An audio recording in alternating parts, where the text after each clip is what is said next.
আসসালামু আলাইকুম। আজকে সকাল থেকে ফেসবুক ইউটিউবে দেখলাম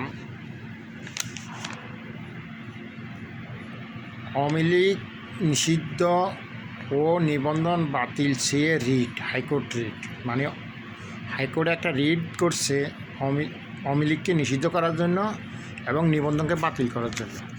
দেখেন, মজার বিষয় হলো এই আওয়ামী লীগ গত 1 মাস আগে 2 মাস আগে চিন্তা করে না এ পর্যায়ে আসবে। এই আওয়ামী লীগ একটানা 16 বছর রাজত্ব করছে, এর আগে 5 বছর রাজত্ব করছে, 16 + 5 = 21 বছর, প্রায় 22 বছর রাজত্ব করছে। এই 22 বছরে এই আওয়ামী লীগ জামাতকে, বিএনপিকে, বিভিন্ন রাজনীতিবিদকে, বিভিন্ন মতপ্রকাশ যারা আওয়ামী লীগের বিরুদ্ধে কথা বলছে তাদের জবানকে রুদ্ধ করার জন্য কী না করছে এটা 18 কোটি মানুষ, দেশের মানুষ, জনসাধারণ সবাই দেখছে। আজকে আল্লাহর বিধির বিধান, ওই আওয়ামী লীগকে ওই যে আদালত থেকে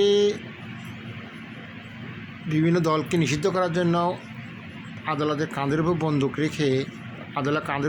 রেখে নিষিদ্ধ করার জন্য চেষ্টা করছে। আজকে ওই আদালত, ওই জজ, ওই বিল্ডিং, ওই জায়গাত শুধু সময়ের পার্থক্য আওয়ামী লীগকে নিষিদ্ধ করার জন্য রিটটা করছে। চিন্তা করেন, যে আওয়ামী লীগ বলতো বাংলাদেশের নাকি তাদের 65% সমর্থক আছে, আজকে ওই আওয়ামী লীগ 1% নেই। আমার জানা মতো বাংলাদেশের ভিতরে এত দুর্নীতির কারণ। যাক, সেটা তো আদালতের ব্যাপার, আমাদের এখানে কিছুই। আমরা জনগণ হিসাবে সাধারণ মানুষের একটু মন্তব্য করতে পারবো যে কারো ক্ষতি করতে চেষ্টা করলে অটোমেটিক নিজের ক্ষতিটা নিজে হয়ে যাবে। কীভাবে হয়ে যাবে আল্লাহ ভালো জানে। যেন কারো ক্ষতি করতে চেষ্টা করবেন না, সবসময় অন্যের উপকার করতে চেষ্টা করবেন, অন্য যেন উদাহরণভাবে এগিয়ে আসতে চেষ্টা করবেন, তাহলে আল্লাহ আপনার মঙ্গলের জন্য মঙ্গল চেষ্টা করবে, মঙ্গল চাবে। আরেকটা কথা, আমাদের বর্তমান তত্ত্বাবধায়ক সরকারের 2 জন খুব অল্প বয়সী উপদেষ্টা, কিন্তু আমার মাথায় ঢোকে না এই তরুণদের অধীনে কাজ করতে অসুবিধা কোথায়। তরুণ নেতৃত্ব যদি না পান আপনি, তাহলে রাজনীতি আসবে কোত্থেকে? যদি তরুণ নেতৃত্বেই না জোগাতে পারে, না আসতে পারে, তাহলে পুরানগুলো থাকে যাবে, তাহলে লাভ কী? কিছু নতুন তরুণ নেতৃত্ব আসতে হবে, এ শিখতে হবে। এখন এই তরুণ নেতৃত্বদের সাথে কাজ করতে অসুবিধা কোথায়? অসুবিধা এক জায়গায়, এই তরুণ নেতৃত্বের সাথে কাজ করতে গেলে পুরান নেতৃত্বগুলো চুরি করতে পারবে না, ডাকাতি করতে পারবে না, ঘুষ খেতে পারবে না, চাঁদাবাজি করতে পারবে না, নিজের মন গড়া কিছু সিস্টেম করতে পারবে, আইন করতে পারবে না। মেন অর্থ সেইখানে, আর কিছু না। আপনি যখন তরুণ নেতৃত্বের সাথে আপনার সাথে অ্যাটাচ হবে না, কারণ তরুণ নেতৃত্ব তাদের চিন্তা ধারণা থাকবে অন্যরকম। কারণ পুরান নেতৃত্বদের এদের চুরি করতে খাইতে তাদের অভ্যাস হয়ে গেছে।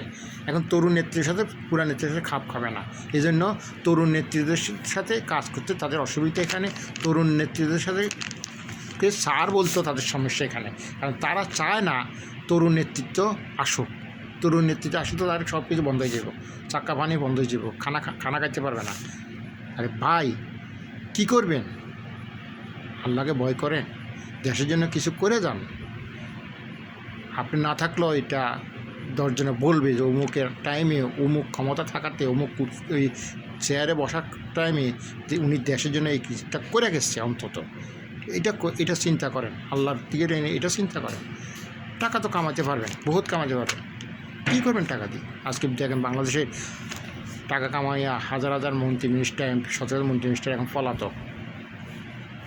তাদের নিজের টাকাগুলো নিজে খাইতে পারে না।